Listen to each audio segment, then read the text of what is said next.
नमस्कार दोस्तों, हमारे YouTube चैनल पर एक बार फिर आपका स्वागत है। मध्य प्रदेश शिक्षक भर्ती काउंसलिंग को लेकर एक और बड़ी अपडेट निकलकर सामने आ रही है।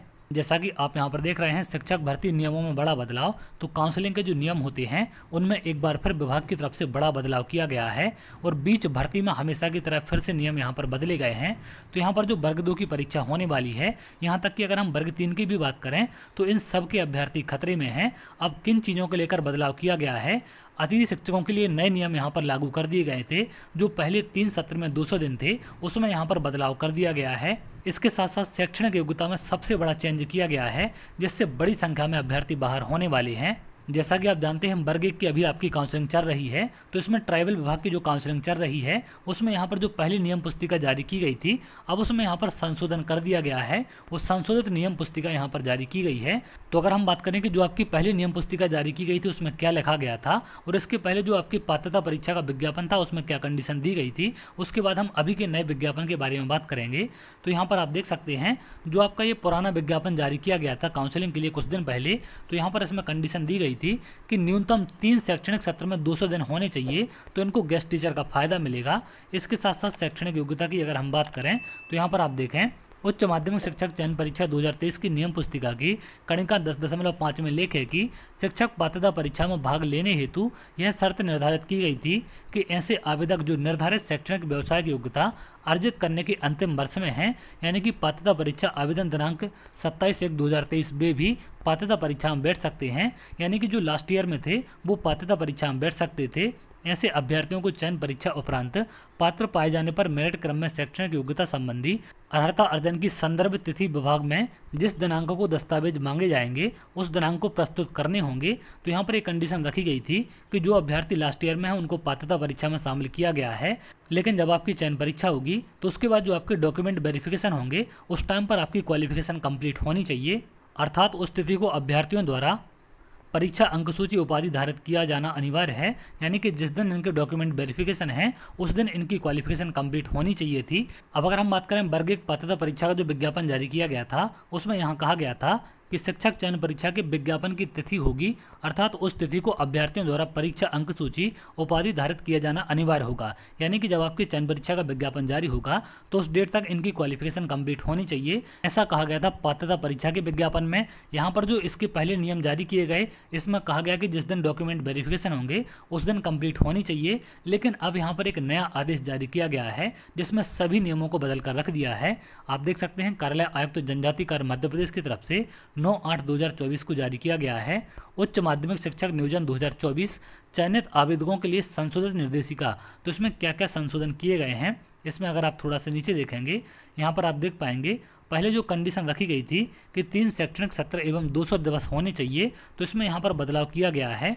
आप यहाँ पर नीचे देख पाएंगे इसके स्थान पर क्या लाइन रखी गई है, जिन अतिथि शिक्षकों को जिस स्थान पर अतिथि शिक्षक के रूप में अध्यापन कार्य किया है तथा उसी मुख्यालय से भिन्न स्थान से नियमित छात्र के रूप में उपाधि प्राप्त की है, तो इस अवधि को छोड़कर शेष अवधि में न्यूनतम 3 शैक्षणिक सत्र एवं 200 दिवस शासकीय विद्यालयों में अध्यापन कार्य किया गया है, तो अतिथि शिक्षक की अतिथि शिक्षक के रूप में अभ्यर्थिता मान्य की जाएगी। अन्यथा की स्थिति में अभ्यर्थिता मान्य की जाएगी न्यूनतम 3 शैक्षणिक सत्र में प्रत्येक सत्र में न्यूनतम 60 दिवस कार्य किया जाना अनिवार्य है। तो अभी तक ऐसा था कि 3 सत्र में आपके 200 दिन होने चाहिए, तो ये यहाँ पर कंडीशन तो रखी गई है, लेकिन यहाँ पर एक और बदलाव किया गया है कि अगर आपने यहाँ पर अध्यापन कार्य नहीं किया है तो आपके पास 3 सत्र में और प्रत्येक सत्र में 60 दिन का काम होना चाहिए, तब आपके 200 दिन काउंट किए जाएंगे। तो बहुत सारे अभ्यर्थी ऐसे हैं जिनके किसी सत्र में 60 दिन से कम होते हैं, लेकिन किसी सत्र में 60 दिन से ज़्यादा होते हैं, तो कुल मिलाकर उनके 3 सत्र में 200 दिन हो जाते हैं। लेकिन अब यहाँ पर इस नियम में बदलाव कर दिया गया है।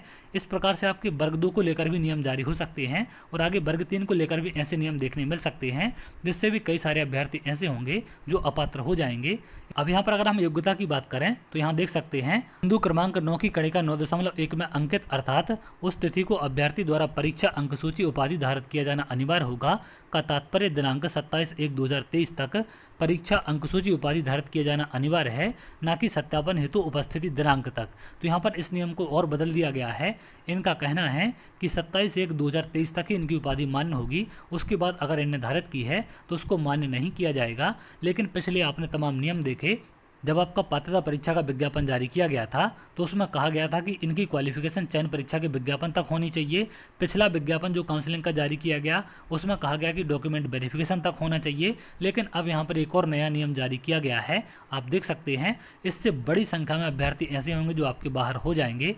अब यहाँ पर जो 27/1/2023 डेट दी गई है, इस तारीख को जो आपकी पात्रता परीक्षा हुई थी जिसमें आपसे कहा गया था कि आप अगर लास्ट ईयर में है तो फॉर्म भर सकते हैं, ये वही डेट है। इस तारीख को वर्ग 1 पात्रता परीक्षा के फॉर्म भरने की आखिरी डेट थी। तो बहुत सारे अभ्यर्थी ऐसे हैं जो लास्ट ईयर में थे तो उन्होंने यहाँ पर फॉर्म भरे थे क्योंकि विभाग की तरफ से कंडीशन रखी गई थी, लेकिन अब वो यहाँ पर सारे अभ्यर्थी बाहर हो जाएंगे क्योंकि उसी तारीख को यहाँ पर इन्होंने क्वालिफिकेशन कंप्लीट मांग ली है। तो एक बार फिर अभ्यर्थियों के साथ बड़ा धोखा किया गया है। इस प्रकार की कंडीशन आपको वर्ग 2 वर्ग 3 में भी देखने मिल सकती है। तो वर्ग 3 वर्ग 2 वाले अभ्यर्थी अभी से जाग जाएं जिससे ऐसी कंडीशन आपको ना बन पाए, क्योंकि अगर इसी प्रकार का विज्ञापन आपको भी जारी कर दिया गया, अभी आपसे बोल दिया गया है कि आप लास्ट ईयर में शामिल हैं तो आप फॉर्म भर सकते हैं, और बाद में आपसे बोल लेंगे कि जिस दिन हमने फॉर्म भराया था उस दिन आपकी क्वालिफिकेशन कंप्लीट चाहिए, तो आखिर आप कहाँ से क्वालिफिकेशन लाएंगे? क्योंकि विभाग इस प्रकार के बीच में नियम चेंज करते रहता है जिससे हजारों अभ्यर्थी बाहर हो जाते हैं। तो वर्ग 1 के जितने भी अभ्यर्थी हैं आप लोग हाईकोर्ट जाकर केस दायर कर सकते हैं, क्योंकि आपको पात्रता परीक्षा में शामिल करने के लिए कुछ और कंडीशन रखी गई थी। जैसा कि आपने वर्ग 3 का अभी केस देखा, 18 साल आयु वाला जो केस था उसमें हाईकोर्ट की तरफ से आदेश जारी कर दिया गया है कि जिनकी कम आयु है कई साल से उनको वहाँ पर ज्वाइनिंग दी जाए, क्योंकि आपने पात्रता परीक्षा का जो एग्ज़ाम हुआ था उस टाइम पर कंडीशन विज्ञापन में रखी थी। तो आप लोग भी जाकर हाईकोर्ट में चुनौती दे सकते हैं और 100% आपकी जीत होगी। इसमें विभाग की कोई भी ताकत आपको नहीं हरा सकती। तो चलिए आगे जो भी अपडेट होगी मैं आपको जरूर शेयर करूंगा। अगर आप ऐसी जानकारी चाहते हैं तो हमारे चैनल के साथ जुड़ सकते हैं जिससे और भी इंपॉर्टेंट अपडेट आपको मिल सके। बहुत जल्द अगले वीडियो मिलेंगे, तब तक के लिए बहुत बहुत धन्यवाद।